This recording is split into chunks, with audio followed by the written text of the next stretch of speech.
Cari maklumat dan berita politik yang bebas, kupasan yang tepat, panas. Dapatkannya secara eksklusif hanya di Jom Channel. Komitmen kami, pentasan berita Isnin hingga Jumaat. Berbicara dan isu semasa, kami garapkan secara langsung.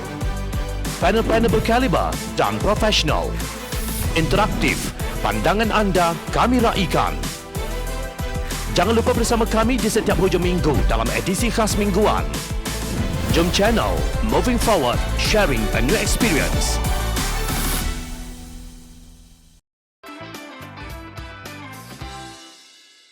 Jangan guna varian Omicron halang kempen terbuka.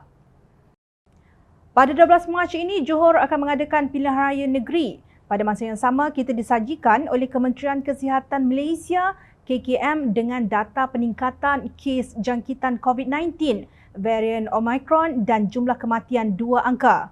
Majlis Presiden Pakatan Harapan membayangkan kebimbangan ada motif lain di sebalik data-data yang dipertontonkan kepada orang ramai itu. Bukannya Majlis Presiden tidak memandang serius gelombang COVID-19 dengan varian Omicron tersebut.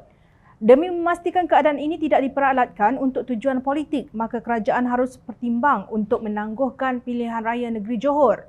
Sekiranya kerajaan enggan menangguhkan dan ingin memberi kelonggaran seperti negara barat, maka kempen terbuka termasuk ceramah harus dibenarkan.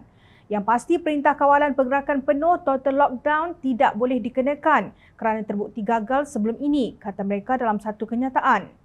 Adakah kenyataan tersebut tidak cukup jelas? Dalam bahasa mudah, kenyataan pimpinan Pakatan Harapan itu bermaksud, pertama, kerajaan patut tangguh pilihan raya negeri Johor kepada masa yang lebih sesuai kerana COVID-19 kembali mencanak naik. Kedua, jika nak buat juga pilihan raya negeri, kerajaan wajar memberi peluang kepada semua parti yang terlibat mengadakan kempen terbuka seperti biasa. Ketiga, PKP tidak boleh digunakan untuk mengekang kempen kerana ia tidak adil dan tidak demokratik selain gagal menghalang penularan COVID-19.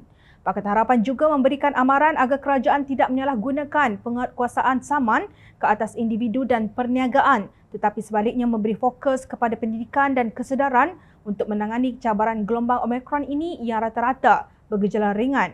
Janganlah kerana nak bunuh nyamuk, habis kelambu dibakar. Kenyataan tersebut dikeluarkan oleh Presiden Keadilan Datuk Seri Anwar Ibrahim, Presiden Amanah Muhammad Sabu, Setiausaha Agung DAP Lim Guan Eng dan Presiden APCO Datuk Seri Panglima Mahathir Setangau. Pakatan Harapan kata mereka bersedia menawarkan saf kepimpinan yang mampu membentuk kerajaan negeri Johor yang lebih stabil dan bersedia membangunkan Johor pasca pandemik. Dalam pada itu, Majlis Presiden mengingatkan bahawa rang undang-undang anti lompat parti perlu dilaksanakan seperti yang dipersepahami di dalam MOU tersebut. RUU anti lompat parti ini bertepatan dengan hasrat Pakatan Harapan dan kerajaan seperti yang termaktub di dalam perkara 2.1 Memorandum Persefahaman di antara kerajaan dan Pakatan Harapan. Perkara 2.4 menyatakan bahawa RUU ini perlu dibentang dan diluluskan di Parlimen dalam tempoh tidak lewat dari mesyuarat pertama Parlimen, iaitu sebelum atau pada 24 Mac 2022, tegas mereka.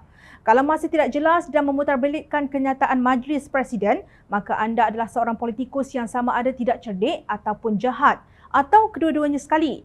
Majlis Presiden juga telah memutuskan bahawa Pakatan Harapan akan menyediakan siri tawaran di bawah kempen Johor Bangkit, Maju Bermaruah.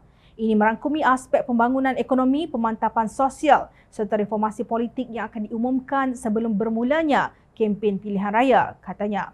Kenyataan pada 10 Februari itu jelas menunjukkan tiada perbezaan dalam isu fundamental yang diperjuangkan oleh Pakatan Harapan di kalangan ahli gabungan tersebut.